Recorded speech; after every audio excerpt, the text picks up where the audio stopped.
All right. Hello and welcome everyone to Social Emotional Learning, Pedagogy in the School Garden, notes from the Mel King School Garden. And our presenter today is Fatima Seck, who I'll introduce in a minute. And we go to the next slide, Fatima. Sure. If you're not familiar with Mass Farm to School, we're so happy that you're joining us. Mass Farm to School works to strengthen local farms and fisheries and promote healthy communities by increasing local school food purchasing and education, farm to school education at schools. And there's a lot of ways you can get involved with Mass Farm to School. We have professional learning opportunities throughout the school year, such as this one. We have a Farm to School Institute. We have a conference March 22nd at Smith College. It's going to be a really incredible conference, Farm to School conference. So we hope you'll check that out. We do a lot of work with policy and advocacy, and we have newsletters, Harvest of the Month newsletters and general newsletters that we'll share. We also have different Google groups for farm to school educators, school garden coordinators. So please get in touch if you're interested in any kind of connection like that. So I'm really excited to welcome and introduce our speaker today, Fatima Seck. And Fatima started working as a farmer and school gardener after working in art museums for several years. Fatima loves to bring as much culture and art to land-based work and is big on heritage growing. Fatima has worked with young people of all ages from preschool through university and loves to teach. So welcome, Fatima, and you have the floor. And if anyone has any questions during the presentation, if you want to put them in the chat, we'll do questions at the end of the presentation. Okay. Thank you so much. I really appreciate it. Thanks for the introduction and for having me here today. And thank you so much, everyone, for joining us. We are just going to be talking a little bit about social emotional learning and development in a school garden. My name is Fatima, and I was the school gardener at the Mel King South End Academy for 2 years. That's a K through 12 school it's a BPS school with kids from all across the city. Who are there and kind of because they require some type of additional behavioral support. So we have a really beautiful collection of young people at this school, all from very different backgrounds and experiences. And the one thing that kind of does tie them all together is this garden, which everyone has access to. So it plays a really interesting role in school life. And through my experiences, I've just learned a couple things about how we can integrate a mindfulness to and an attention to social emotional development and growth in the school garden, which is a place that we tend to conventionally associate with a lot of kind of science education, math education. When I first started as a volunteer, actually at that same garden, that's a lot of what we were doing, thinking about kind of production, counting, growth, but there's so much knowledge that we can integrate into our teaching at a school garden, and we can really use that to help young people really grow as people in the garden. So there are 7 tenets of social emotional learning that I want to focus on today that I really found we kind of kept coming back to in this garden. Play, discovery and mistakes, opportunities for creative expression, movement and emotional regulation, practicing gratitude, perspective and service, and acknowledging life and death. So I'll just go through all of these today, talking a little bit about how I worked with them in the context of this garden with different age groups. We mostly had middle schoolers, but we also had some older teens, and we also had all the elementary school groups in this garden. Here's a picture of the garden and a student handing a piece of I want to say amaranth, maybe amaranth. Actually, I think what it was is Nigerian Ifo shoko, but it looks a lot like amaranth, which is very common in some Chinese communities. All of the food we grew in the school garden goes directly to the food pantry next door. And of course, young people are free to take home, and teachers and members of the school community are free to take home as much as they would like. So we had a food pantry right next door, and everything would go there. And the students, particularly the middle schoolers, would have the opportunity to share what they grew with the community around them, most of whom at this food pantry were Chinese and Cantonese women who lived in South End and Chinatown. Here we go. All right, so starting with play. So play is one, when I think about a school garden, sometimes, particularly I think when we tie school garden education to science education, there can be this impulse to treat the garden like it's a classroom. But it's actually very powerful and a very powerful tool for learning that it's not a classroom, right? That we can kind of rid ourselves of some of the behavior that's very age appropriate, things like being loud, things like really kind of distracting movement or stimulation. The impulse to play in itself is extremely age appropriate, but it's not necessarily always classroom appropriate. So the garden is this perfect intermediary space where they're still at school, they're still in a kind of boundaried and safe environment, but they're able to act in ways that are just a little bit more free than are in the classroom. And that can kind of support emotional regulation generally and their ability to regulate their nervous systems. It can just let them like get it out a little bit in an environment that's not so extremely different than the classroom, and and that still takes place at their school and on their campus. So really embracing having opportunities for play at every turn, trying to turn lessons into games, incorporating race components I'll talk a little bit about. Play is also a race as in competition components. Also having opportunities to make toys and for discovery. I'll get into this a little bit in the next slide.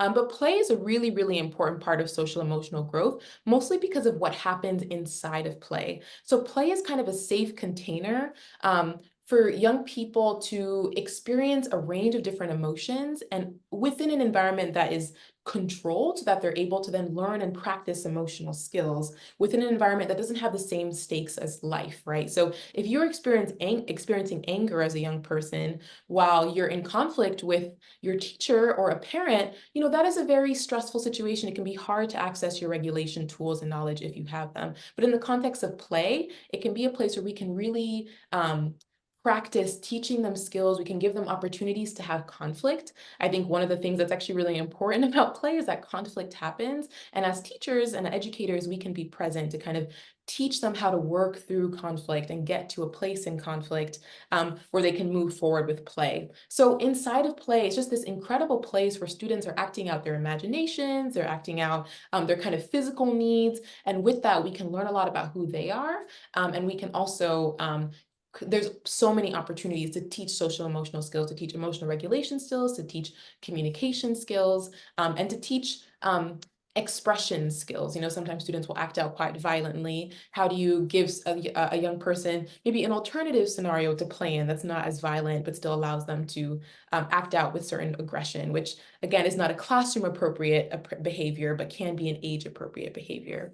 And one of the ways that we can really make play possible in a garden is having really deliberate spaces for discovery. So at the Mel King School Garden, I had one bed that was just empty.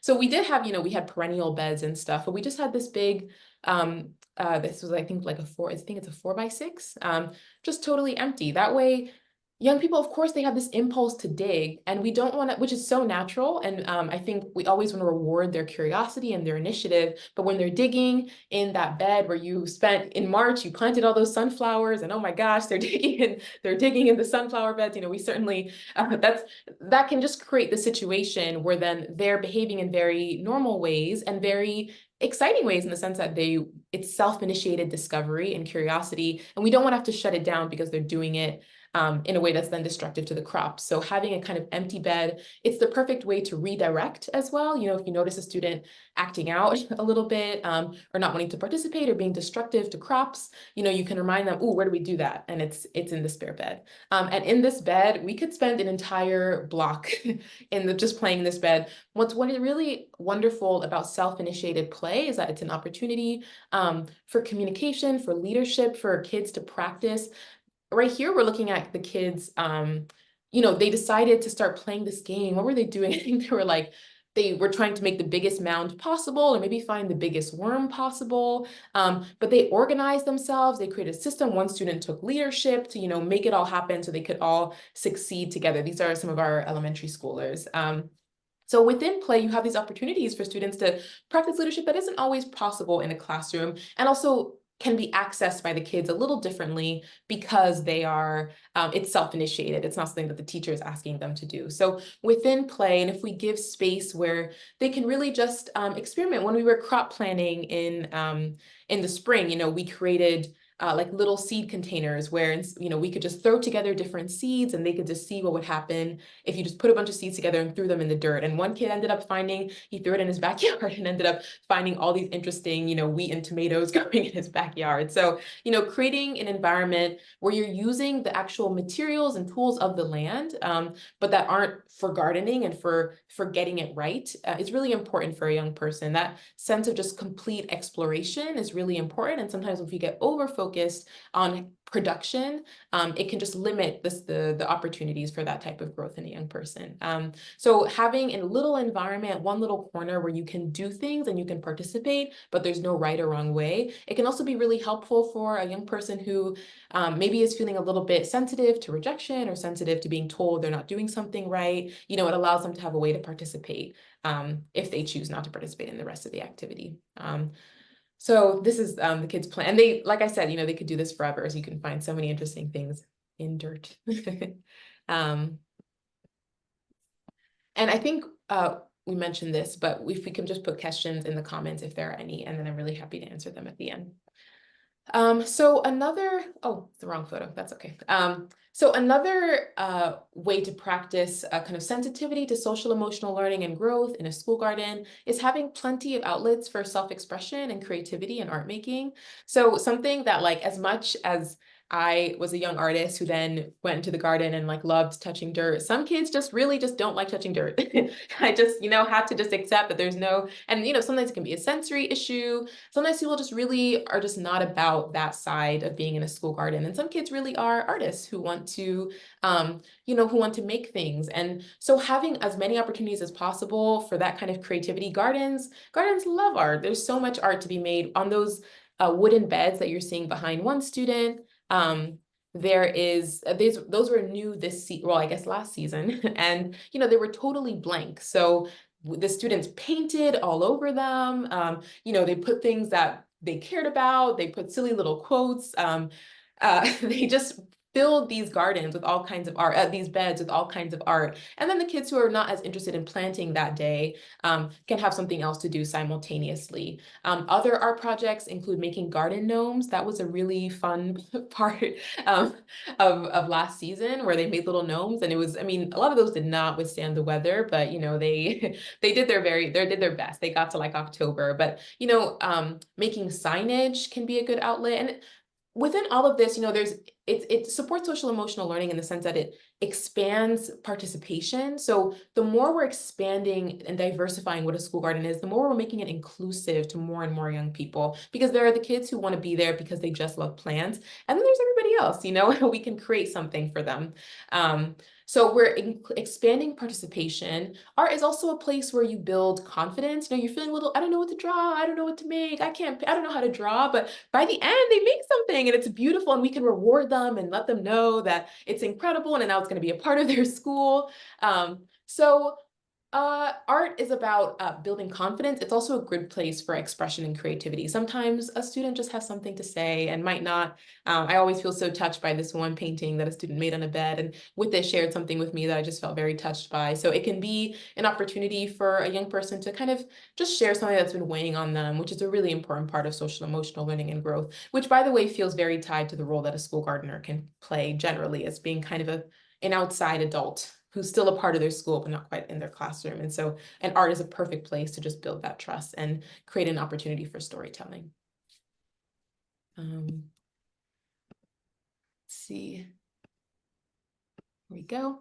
So like I said, expanding and diversifying what we use a garden for. Like I said, this garden, everything we grew, we were still very driven to grow food because we're giving everything to this food pantry. People would start to look forward to and line up for fresh cilantro, fresh parsley and fresh amaranth and fresh peppers, right? So, you know, we're still invested in growing food, but also kids have other needs. And they also have the need to play and to move, and these are really important parts of emotional regulation. One thing that I think is really interesting about a school garden is that there is a lot of physical labor to do, right? We have those soil top-offs, no fun to do in the South End, let me say that. Those are very, very difficult. But that's an opportunity to get out a wheelbarrow and to use shovels. And I don't know. I mean, I had middle schoolers, and maybe it's a little different with high schoolers, but I found that, they were actually very, very receptive and very, in fact, eager to get to use big tools. And I'm actually also use them safely, I should add. They did.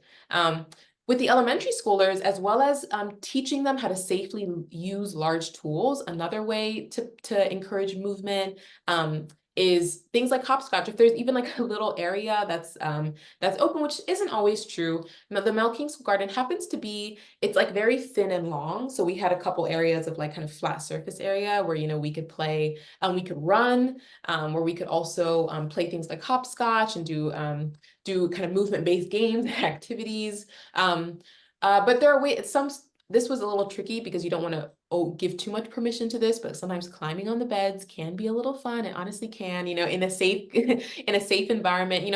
How can we find creative opportunities for movement and really movement-based play? I think what can happen, a lot of kids will play a lot, but they'll just sit down together and talk, which is totally fine.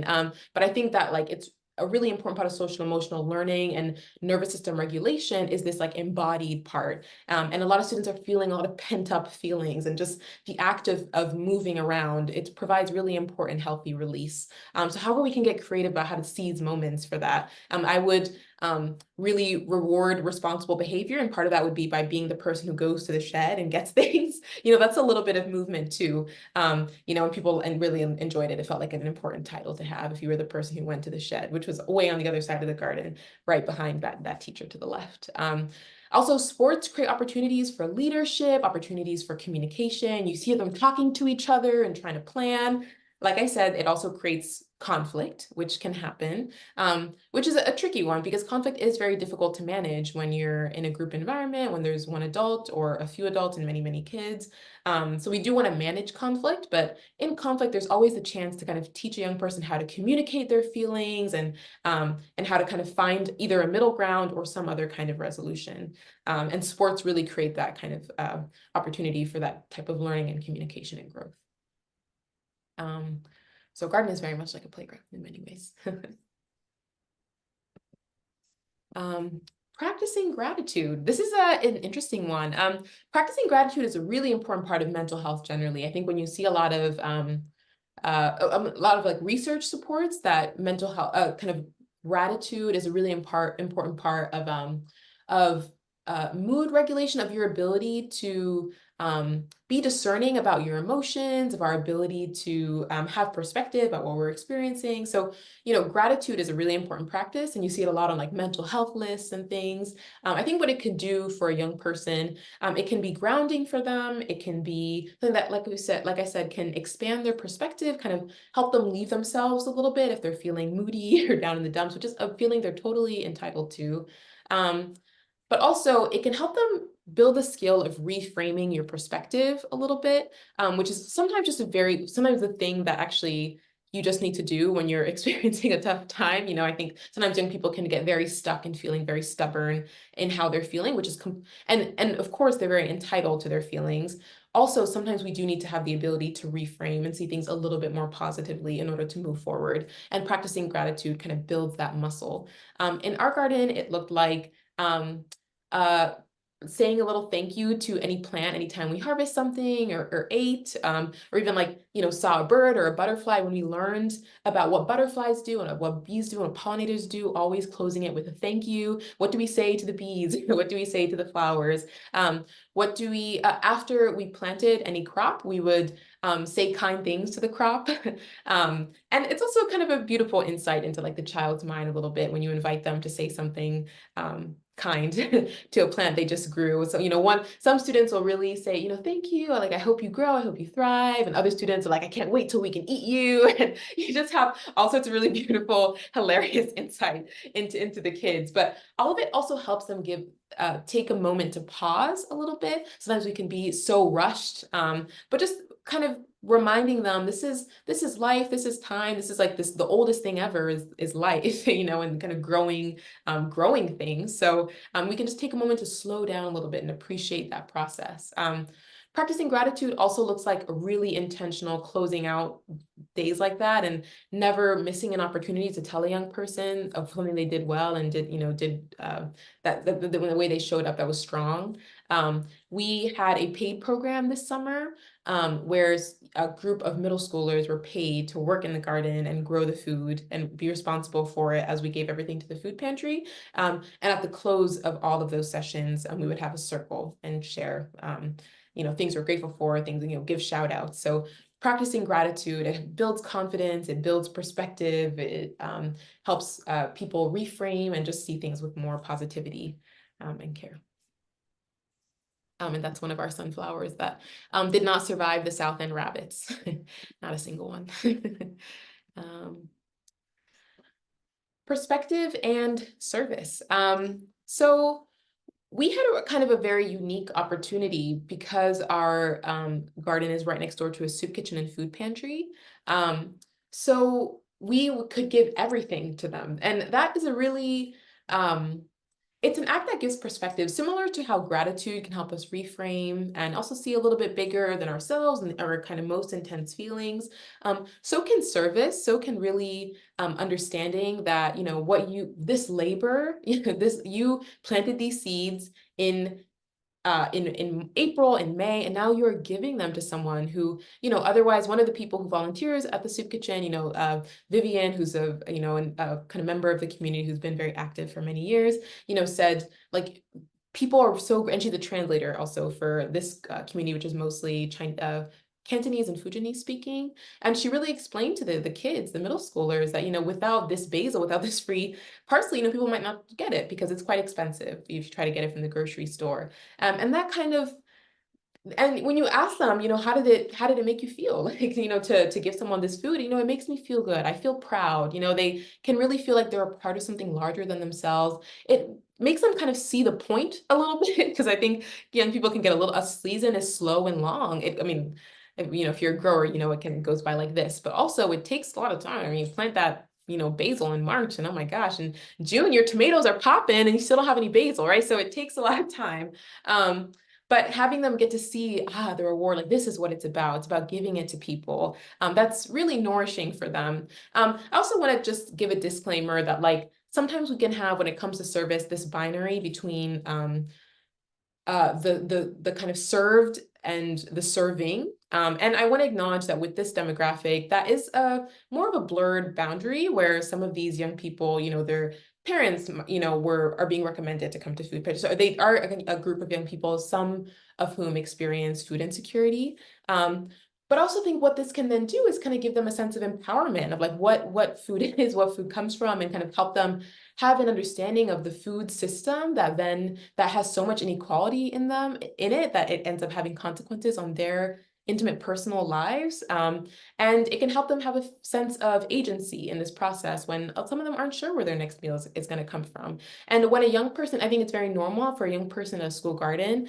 to want to take home things to their grown-ups, right? To want to take home peppers and cucumbers to their grown-ups. But it kind of takes on slightly new meaning and a little bit more weight in this community where food insecurity is a part of the lives of many of the kids at this school.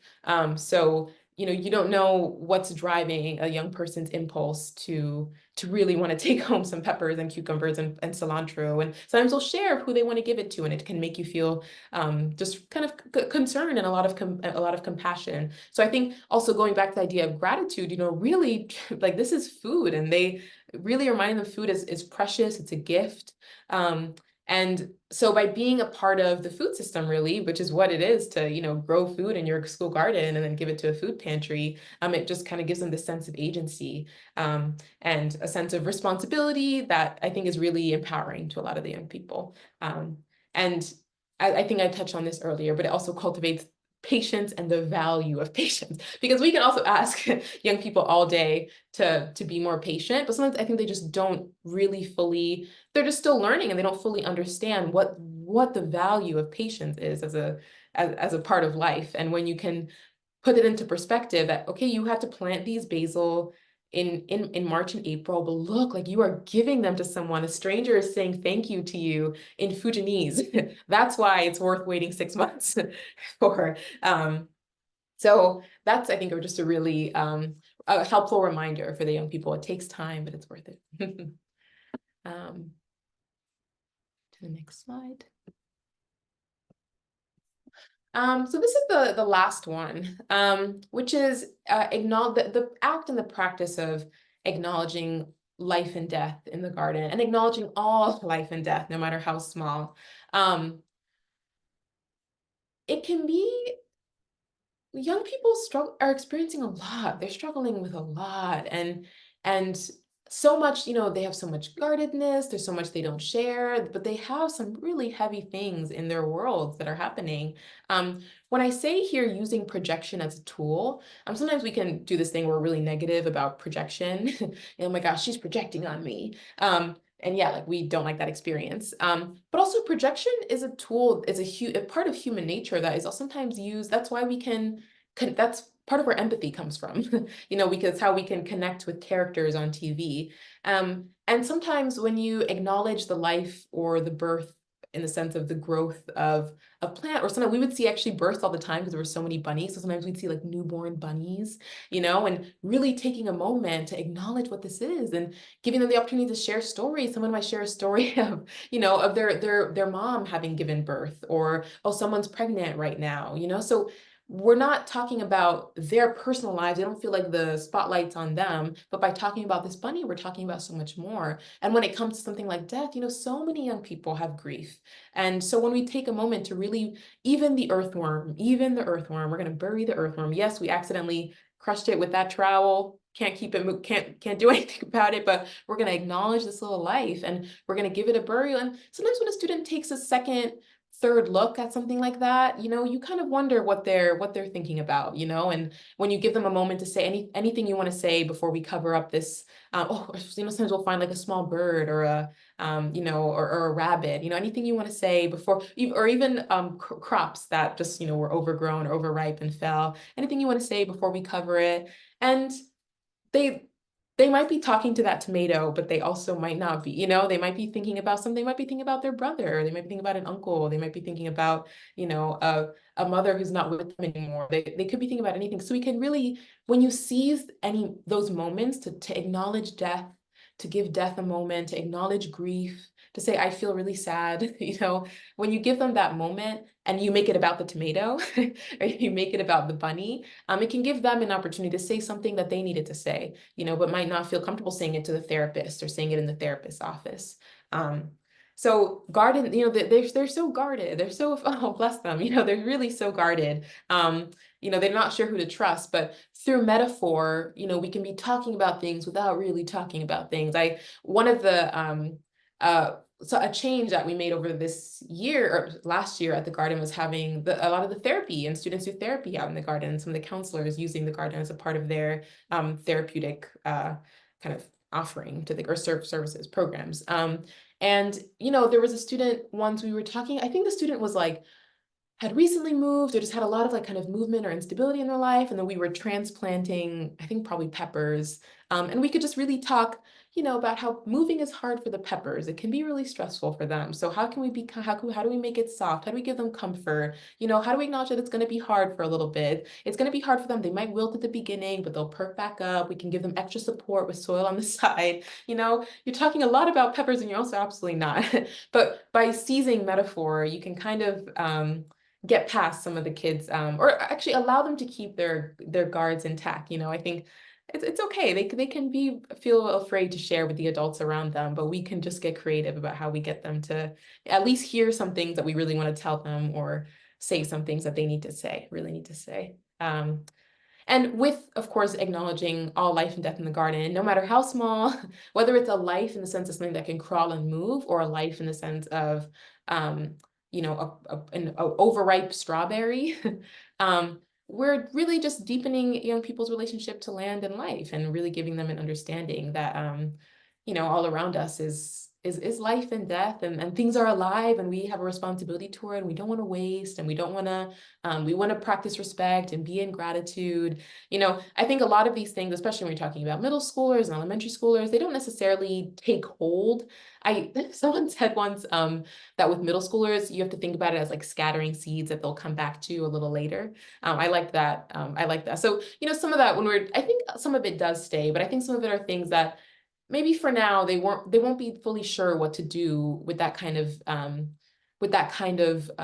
maybe education of like the kind of deep connectivity of life. But over time, it kind of settles in with them, and we can just hope that being in this garden can be this opportunity to like plant a humongous seed for like an oak tree in their lives.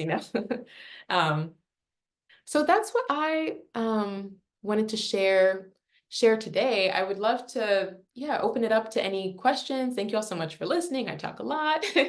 um, and yeah, if anyone has any questions, I'm really happy to take them. Thank you so much. Oh, I don't know if I can hear you. Maybe that's just me. Oh, yeah, you're muted. I think you're muted, Dinah. I'm muted. I'm sorry. Here I am talking to myself. It wasn't a question that came in before. It was a comment, but I wrote something and it disappeared. So it said, not a question, but I really love the idea of the empty garden bed. Oh, thank you. I'm so glad. And I hope you take that on, because it ended up being just one of the most like, I hope I didn't interrupt you, Dinah. Were you going to say something? No, It just ended up being one of the most like useful tools all season. It was like a great thing it felt like a great release. It felt like it really helped us have a little bit more boundaries and a little bit more strictness during, the first half of the session outside. It's like, yes, we do need to put these seeds where we're going to put them. We do need to prune the tomatoes exactly in this way. Because and then afterwards we can go play in that other garden. And I think it also really helped them develop an appreciation for like the earth and soil, because it's just this one bed, but all season there were new things to find. And students would push themselves in their fears of like one kid who would never, ever touch an earthworm ever suddenly was like found comfort with that. And I think it was a great way to just learn more about this like incredible ecosystem that is then the thing that we grow another ecosystem from, and just see all the life and the endless discovery. So having that there, and it was also a good like cool down thing. It was good, a self-initiated activity. I felt like something where you could just let them be around the uh uh the empty bed, and they could really just go at it for a very long time. And it reminds me a little bit of things like mud play and sand play, which we use a lot. I used to work in early childhood with preschoolers, and they have like that's a big part of their development, just being able to, it's so sensory. You can use a trowel or you can use your hands, and you can like squeeze and make shapes. And you could also wet the soil, have a little bit of mud, so they can actually do some mud play, but also just having something where you can just keep digging that's not super messy. It was a great thing to have. So I'm happy you're excited about that, and looking forward to yeah, what adventures your kids get up to. I love the frame, Fatima, of like that it's pressure free, like you're not going to make a mistake, because sometimes gardening does feel that way, how you described, like everything has to be planted right, there has to be enough space, enough water, there's so Yeah. many variables that like it has to go right, and this is Yeah. a just setting up a place of like there's no right is really so interesting. Yeah, totally. And we would also, one other thing we would do there is throw seeds inside. And just like, if we had just random spare stuff, or even like legumes and stuff, just beans from like Stop and Shop, if we just had some, we would just like the dry one, we just throw them in there. So also sometimes they would find little sprouts, and we could always just treat it as like a you could just throw things in there. No, these beans aren't going to go. We're not going to try to eat these beans, but you can start to see how they look like when they're small, and just, start the little sprouts. So there's like so many things you can do with it when there's no mistakes to be made. It's amazing. You have a question here. Do you have a standard way of explaining to teachers or community members how important play-based learning is for kids? Schools are often trying to connect the garden learning to curriculum. You Yeah. so eloquently outlined that the garden is so much more than a place to learn about math and science. Yeah. Absolutely. Yeah, it's a challenge making the case for play-based learning is quite it can be challenging. And I think there's a couple reasons for that. I think sometimes the behavior we see in play is the behavior that we're trying to manage all the time in a classroom. We're seeing a lot of conflict, we're seeing a lot of loudness, we're seeing a lot of movement. So there can be, and because they're not classroom appropriate. There can be this thing where we're anti those things. But I think instead of withholding play from young people because they're trying to, I think what happens is because we withhold play from kids, they'll seize it at opportunities that aren't appropriate. So having a deliberate, appropriate opportunity for play allows them to have it. So it's counterintuitive. We have to go the other way. And, it's a difficult thing to advocate for. And actually, if anything, kind of leaning on play-based learning sometimes wasn't always well received. It's like, as I'm sure this person understands and can relate to, it's really something that we're seeing less and less of in schools, or this is coming up. It's being There's really the case for play-based learning as the way for learning that really integrates social emotional knowledge, that's more likely to see self-initiated behavior from young people, but it is very difficult to integrate into a school environment. So when I think about how I have made the case for that and found some success there, it's two things. It's one is really acknowledging that this is not the classroom, and really leaning into that and letting the teachers lean into that as well. Like, there is garden appropriate behavior and there is classroom appropriate behavior. And no, the garden is not your classroom, so you can get away with some of the stuff out here, but you cannot do that in your classroom. And really communicating that boundary with the kids, and also giving the teachers permission to kind of have that boundary there too, where you can say, you can do this in the garden. So allowing the garden to be thought of as a separate place. And of course, there is some play that is just off bounds when you're at school, but at least then the garden can feel like this place of expansion. With the younger kids, it did just feel like play was kind of what we just kind of agreed is what the best use of the space. So we did do some like learning, and of course within play, you integrate so much knowledge, and they're actually really likely to more likely to hold on to that knowledge, and the retention is higher.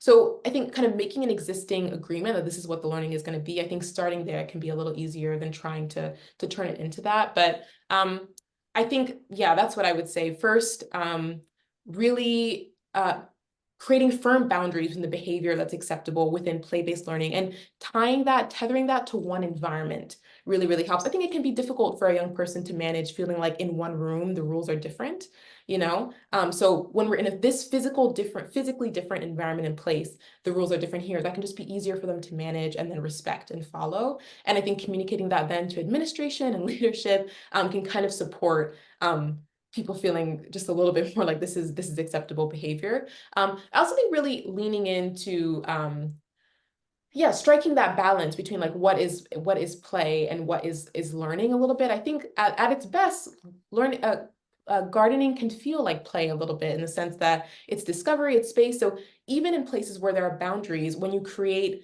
a point of creativity within it that's kind of the middle ground that I think I found most success in. So for example, yes, you have to plant, five plants in this bed, but please do it in a shape of your choosing, right? So they feel like they're playing, they feel like they get to explore, they feel like they get to express themselves creatively, but they're doing it within some boundaries, so they're still participating in the activity. Also, when we only had 2 garden hoses, so it had to be something where you had to find a team and you had to do it with a partner. And that can watering always felt like playing, no matter what. It always felt like very kind of playful and fun. So I think at its best, play-based learning won't look too extremely like play, that you could actually almost kind of disguise it a little bit. But also really kind of making the case for the boundaries, I think, can be most helpful. And I think just not treating the garden like it's a classroom. And I think how we can really advocate to like liberate school cultures of feeling like even the garden needs to have the norms of the classroom. And I think the more we do that, the more we can kind of access play-based learning, at least in that one environment. And in the case of other environments within classrooms, I don't have as much experience there. I feel like I used to work in preschool, where play-based learning is pretty respected, or like pretty much the norm. And in museum education as well, play-based learning is kind of the style there too. So it's also a kind of an interesting, I think young people need a lot at the same time. I might agree that play-based learning isn't like the only essential form of learning for young people, but having one environment for them in it, or one environment for it in their lives that's consistent and a part of their school day, I think is really phenomenal. So best of luck to you. I really wish you a lot of luck. Hey, you got to thank you for that answer. Thanks, Caroline. Um, And let's see. Okay, going back to two questions. This question's actually from me. What kind of material did you use to make the garden gnome? We use air dry clay. Yeah. We've also used wooden peg dolls and attached like sticks to them so that we could stick them into the soil. But yeah, air dry clay and peg dolls is what we've used. That's a really fun activity. Did you look at like gnomes around the world or like garden figures like for inspiration? No, we didn't. We just it was very self-directed. And yeah, once the ball got rolling, they were just very excited to get to make their little characters. Yeah. I want to see some pictures. Yeah. All right, another question. Did the school reach out to the food pantry to offer the food, or did the pantry reach out to the school garden to get certain things? Yeah. So How this was that garden, relationship kind of? yeah, totally. Yeah, this garden was founded by the science teachers at the school, and they managed it for a very long time, just like in addition to their teaching responsibilities. And then the organization next door, which technically is the organization that employed me, is called Haley House, which is a food pantry and soup kitchen. And it's literally right next door to the school. So it was kind of basically the school reached out to Haley House several years ago and asked if they could kind of take responsibility for the garden. And it wasn't, and so now Haley House hires the school garden educator to work at this school. And technically the responsibilities within it aren't about giving to the food pantry. That was kind of a new development. It's not a requirement, but it just, you produce a lot, and it's actually one of the larger school garden spaces in Boston. And so you actually end up with a lot of stuff on your hands, and only so much the kids can take. And we're talking about being mindful of waste. So as much as we want to give everything back to the school community, sometimes there's just really so much that we just have so much to share. So with the food pantry, we just always have a place where we can bring everything. And the way it lines up on Thursday mornings, the kids can participate in giving things to people. So it was kind of a natural relationship because the school happened to reach out to this nonprofit, which happened to be next door and have a food pantry. And Fatima, how do you think that we can get more of guidance counselors or school adjustment counselors into school gardens? Because so much of what you touched on in this presentation really corresponds to the work they're doing with students. Yeah. Yet it feels like they're kind of excluded from school gardens in a way because they don't maybe need more of an invitation or they don't know what to do. And Yeah. how do you think we could build bridges for that?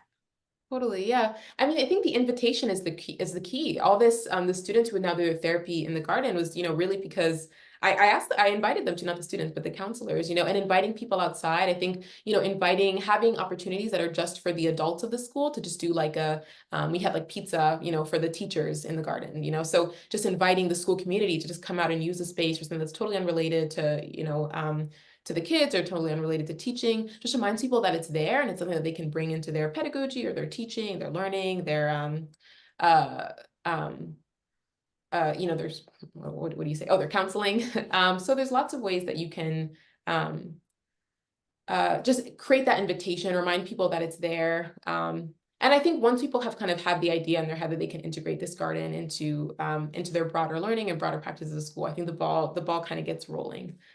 So really, I say that's like creating the invitation, whatever that looks like, through community events, through direct relationships, forming relationships. And I think as it's demonstrated to leadership or administration that it's successful, that it works, then it takes more hold.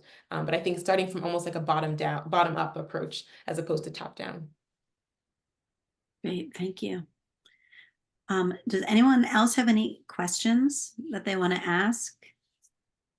I don't know if people can talk on a webinar, but if you want, you can put it in the chat or in the Q&A. We're going to be sending out this slide deck and also this recording to everyone who registered today.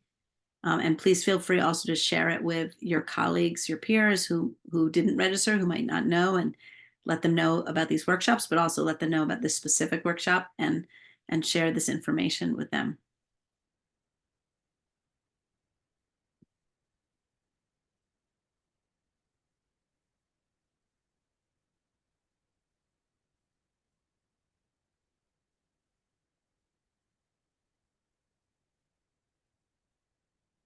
Okay, well, if there's no more questions, um, Fatima, I just want to say a huge thank you for bringing your skills and your passion and your passion for this topic here today. If you're on this call, Fatima's actually doing another call next week, which I can't wait for, around designing sensory gardens. So if you know people who, if you all want to come, please join us. And if you know other people who might be interested in that kind of topic, please by all means tell them to get in touch. But I'm very excited for that. I think it's the same. I'm going to double check before I tell you that it is on the 17th. Yes, it's going to be the same time, Wednesday at 4 o'clock, next Wednesday, designing sensory gardens. So we're going to hear from Fatima again about ways that we can awaken the senses. So please, we hope you join us for that as well. And you got this was excellent. Thanks in the chat. Thank you, Jacqueline. Thank you so much. And Caroline, we'll see you next week. That's fantastic. And please invite people. Um, and we will send this recording and the slide deck out to all of you. And thanks for taking time out of your busy schedules to join us for this. Thank you all so much for coming. I really appreciate it. Thank you for your listening ears and your questions.